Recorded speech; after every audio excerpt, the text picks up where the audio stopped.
Hello friends, welcome back once again. Friends, पिछले class में हमने बताया था आपको कि इंपरेटिव सेंटेंस हो तो उस इंपरेटिव सेंटेंस में अगर एडवाइस की बात की जाए, अगर उसमें ऑर्डर की बात की जाए तो उसे कैसे बनाते हैं। एग्जाम्पल में हमने देखा था आप लोग को, क्या बताया था आपको एग्जाम्पल में? हेल्प। हम लोग क्या जान रहे हैं? इंपरेटिव सेंटेंस को। Imperative sentence. अब इसके अंदर हम लोग जान रहे हैं वॉइस को। पिछले क्लास में भी हम लोग इंपरेटिव जाने थे, लेकिन आज जो इंपरेटिव हम लोग जानेंगे वो अलग होगा। पिछले क्लास का इंपरेटिव सेंटेंस और अभी, यानी अभी हम लोग 3 स्पेशल रूल्स आज की क्लास में देखेंगे। ठीक है, इसमें पहले देखेंगे कि imperative sentence with intransitive verb, with intransitive verb, यानी कि इंट्रांजिटिव वर्ब वाला अगर इंपरेटिव सेंटेंस हो तो उसको आप वॉइस चेंज कैसे करेंगे, इनके बारे में आपको जानना है आज। देखिए, जनरली जो सेंटेंसेस हम लोग बनाते थे, open the door, open the door, या क्या कहते थे हम लोग? एक और एग्जांपल देख लेते हैं उसमें help the poor, help the poor. अब 2 सेंटेंसेस होते थे, एक आपसे एडवाइस दिया जाता था और एक सिंपल आपको ऑर्डर या कमांड की बात की जाती थी। आप पे किसी का कमांड है, किसी का अधिकार है, उसके बेस पे कहा जाता था। आपको ऑर्डर दिया जा रहा है तो सेंटेंस पे। तो दोनों का बनाने का तरीका मैंने बताया था कि बनाना कैसे है। हेल्प द पुअर में क्या करना पड़ता था? सब्जेक्ट को शुरू में लाना पड़ता था, द पुअर, द पुअर। उसके बाद क्या करना था? शुड बी यूज करना पड़ता था, द पुअर शुड बी। उसके बाद वर्ब था, उसका वर्ब थर्ड कर देते हम लोग, हेल्प्ड। और उसके बाद क्या? उसके बाद ये the poor should be helped, ये सेंटेंस हमारा बन के तैयार हो जाता था। अब यहाँ पे जो सेंटेंसेस थे, इनको बनाने के लिए क्या था? हमें लेट का यूज करते थे, लेट। उसके बाद जो सब्जेक्ट था उसको ले आते थे, लेट द पुअर। उसके बाद क्या लगाते थे? Late the poor. उसके बाद टू बी का यूज करते थे हम लोग, let the poor to be. Poor नहीं है, डोर है ना, let the door to be. और वर्ब जो होता था उसका वर्ब थर्ड ओपन करते थे, ओपन करते थे। यही तरीका था। देखिए, तो क्या था आपका? Let the poor to be open. तो यहाँ पे सेंटेंसेस को हम क्या करते थे कि यहाँ पे हम लोग लेट से बनाते थे। किससे बनाते थे? लेट से बनाते थे। और यहाँ पे सेंटेंसेस जो होते थे उसमें हम लोग शुड बी का यूज करते थे। यही तरीका था। दोनों तरीके से हम लोग सेंटेंस बनाते थे, लेकिन दोनों में एक कॉमन कंडीशन था कि यहाँ पे जो ओपन है ये भी क्या था? हमारा ट्रांजिटिव वर्ब था। कौन सा वर्ब था? ट्रांजिटिव वर्ब था। लेकिन ये ऑर्डर या कमांड को बता रहा था। लेकिन यहाँ पे हेल्प जो था ये भी ट्रांजिटिव वर्ब था, लेकिन यहाँ पे क्या कर रहा था? ये किसी को एडवाइस दे रहा था। तो ये दोनों कंडीशंस अगर देखें तो दोनों में आपका वॉइस चेंज होगा। और दोनों के वॉइस चेंजेस में अगर ध्यान से देखें हम लोग तो दोनों में ट्रांजिटिव वर्ब हमें दिख रहा है। और जनरली हम लोगों ने वॉइस का रूल्स भी देखा था कि हमारा क्या होना चाहिए? ट्रांजिटिव वर्ब होगा, सिर्फ ट्रांजिटिव वर्ब का ही एक्टिव वर्ब से, यानी एक्टिव वॉइस से पैसिव में कन्वर्जन होता है। तो ये तो क्लियर, इसमें तो कोई इशू नहीं है कि ट्रांजिटिव वर्ब है और आपका एक्टिव से पैसिव में जा रहा है, कोई दिक्कत नहीं इसमें। लेकिन बात एक ये आती है कि आपका ट्रांजिटिव और ट्रांजिटिव ना होकर ये वर्ब अगर इंट्रांजिटिव हो तो क्या वॉइस चेंज कर सकते हैं हम लोग क्या? तो एग्जांपल देखिए, स्टैंड, स्टैंड अप।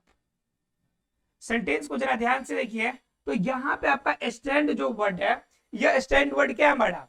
यह स्टैंड वर्ड जो है आपका, यह एक इंट्रांजिटिव वर्ब है। कौन सा वर्ब है? इंट्रांजिटिव वर्ब है।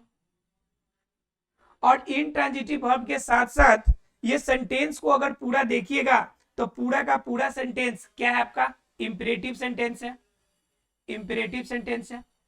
अब केसेस दो यहां पे आ गई कि सेंटेंस इंपरेटिव भी है और इंट्रांजिटिव भी है।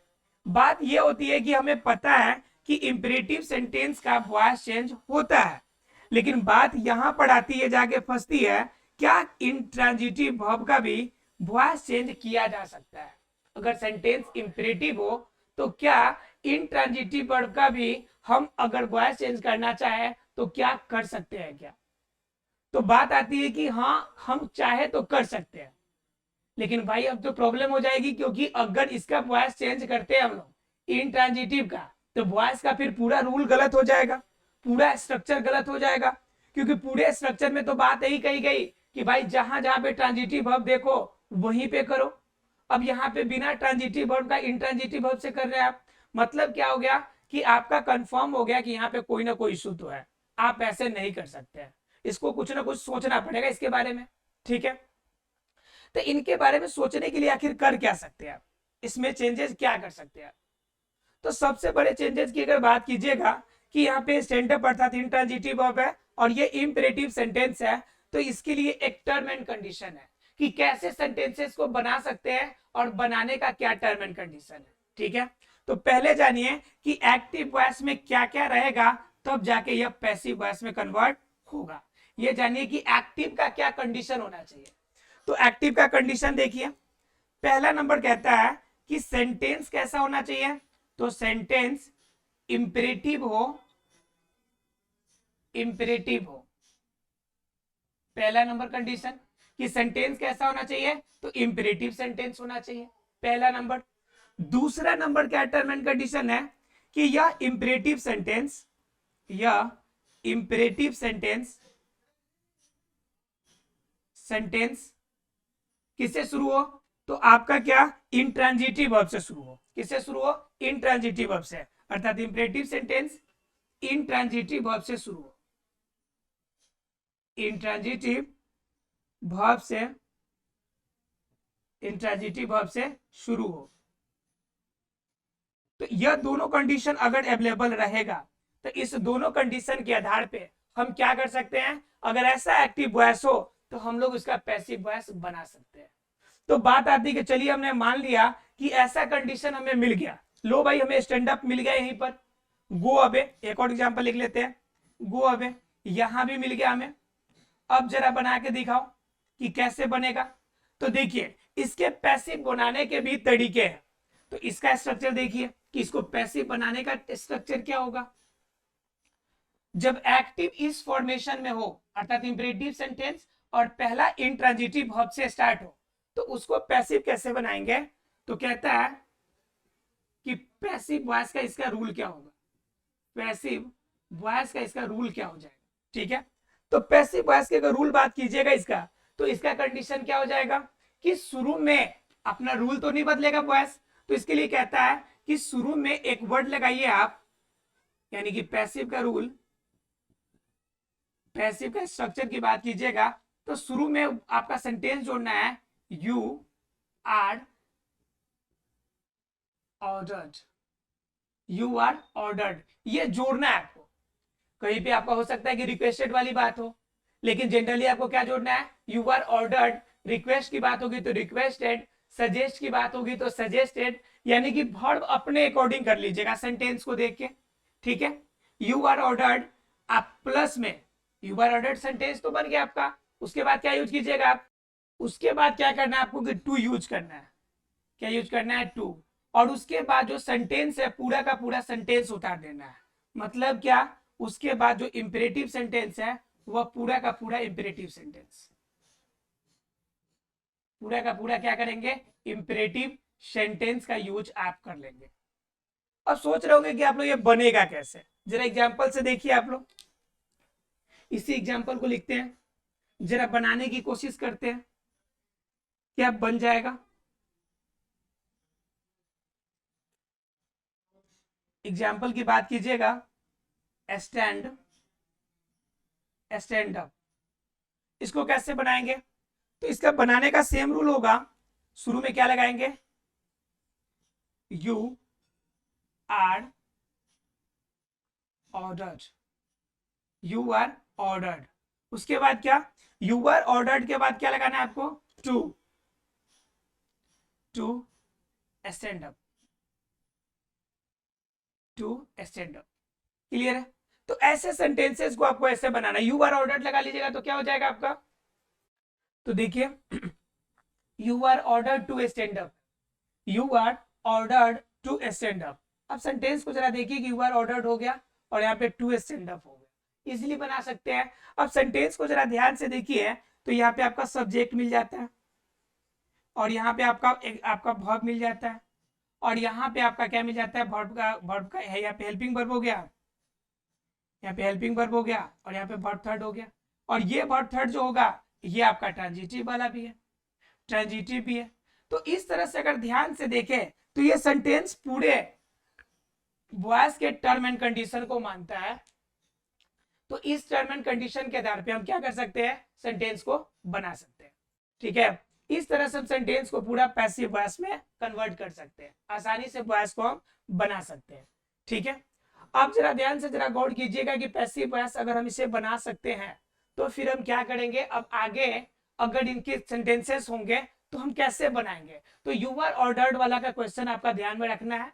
अब इसमें क्या होता है कि कभी कभी आपको रिक्वेस्टेड लगाना पड़ता है, कभी कभी आपको क्या कहते हैं प्लीज रिक्वेस्टेड लगाना पड़ता है, एडवाइस लगाना पड़ता है। तो कब लगाएंगे उनके जरा सेंटेंसेस आप देख लीजिए। देखिए अब सेंटेंसेस में कभी कभी आपको यू आर रिक्वेस्टेड या यू आर एडवाइस की मैंने बात की उस कंडीशन में, तो एडवाइस वाला का तो मैंने बता दिया था पिछले क्लास में कि जब एडवाइस देने की बात हो तो एडवाइस कब देगा, जैसे लव योर कंट्री, तो यहाँ पे हमने बताया था कि यू शुड बी जैसे देखिए the country should be loved, यानी कि मैंने बताया था आपको लव योर कंट्री। तो इस सेंटेंस को बनाने के लिए हमने क्या बताया था आपको कि इसमें जो सब्जेक्ट होगा योर कंट्री जो होगा, पहले लिखना है your country should be loved, ऐसे बना लेते थे। लेकिन बात आती कि रिक्वेस्टेड कब करेंगे, रिक्वेस्टेड का सेंटेंस कब बनाएंगे। तो रिक्वेस्टेड वाला सेंटेंस देखिए, एग्जाम्पल हो गया kindly post the letter, kindly post the letter. ये अगर आपके पास सेंटेंस है तो इसको कैसे आप बनाएंगे। तो देखिए ध्यान से यहाँ पे काइंडली वर्ड दे रहा है, तो काइंडली वर्ड का तो कंफर्म हो गया कि ये रिक्वेस्ट ही कर रहा है आपसे कि प्लीज ऐसा कर दीजिए, काइंडली ऐसा कर दीजिएगा। तो बात रिक्वेस्ट वाली हो गई। तो रिक्वेस्ट में यहाँ पे आपको पोस्ट द जो लेटर है, इस सेंटेंस को बनाने के लिए आपको यू आर ऑर्डर्ड के जगह पे क्या लगाना पड़ेगा, यू आर रिक्वेस्टेड। क्या लगाना पड़ेगा आपको, यू आर रिक्वेस्टेड। जहां पर भी आपका काइंडली लगा हो, प्लीज लगा हो, तो वैसे सेंटेंस में यू आर रिक्वेस्टेड लगाएंगे। क्या लगाएंगे, you are requested, you are requested. ठीक है, यू आर रिक्वेस्टेड। उसके बाद क्या, यू आर रिक्वेस्टेड के बाद क्या लगाएंगे, पोस्ट द लेटर है, तो सिंपल सी बात है, सिर्फ टू लगा देंगे। उसके बाद यू आर रिक्वेस्टेड टू, उसका जो सेंटेंस है लिख देंगे आप post the letter, you are requested to post the letter. अब ये सेंटेंस आपका इजिली बन जाएगा। इजिली बनने का मतलब क्या हो गया कि जब भी काइंडली वाले, प्लीज वाले ऐसे सेंटेंसेस आपको मिले तो उसमें रिक्वेस्टेड से बना सकते हैं। जैसे एक और एग्जांपल देखिए, एक और एग्जांपल देखिए,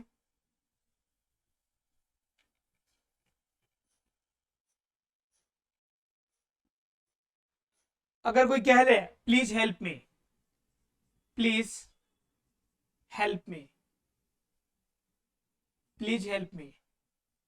अब सेंटेंस यहां पे जब बनेगा तो इस कंडीशन में आप कैसे बनाएंगे, प्लीज हेल्प मी को बनाएंगे you are requested, you are requested से बनाएंगे।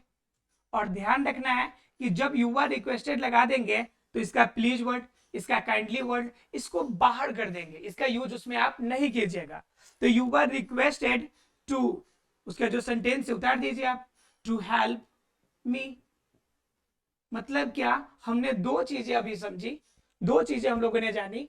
एक तो ऐसा कि इंपरेटिव सेंटेंस के साथ इंट्रांजिटिव वर्ब हो, एक ऐसे सेंटेंस जिसमें हमने रिक्वेस्ट का यूज करना, जब काइंडली हो, प्लीज हो, तो ऐसे सेंटेंस को कैसे बनाएंगे। और ये दोनों में से एक एग्जाम में जरूर आता है, वो 12th का एग्जाम हो या 10th का एग्जाम हो, वो आपके एग्जाम के बोर्ड के एग्जाम में क्वेश्चंस फेवरेट होते हैं उन लोगों के, इन दोनों में से एक क्वेश्चन जरूर आते हैं। आशा फ्रेंड्स कि आपको यह इंट्रांजिटिव वर्ब और आपके इंट्रांजिटिव वर्ब वाले इंपरेटिव सेंटेंस और आपके रिक्वेस्ट वाले इंपरेटिव सेंटेंस, दोनों का सेंटेंस बनाना आपको क्लियर हो गया होगा। मिलते हैं अगले क्लास में, तब तक के लिए thank you very much friends.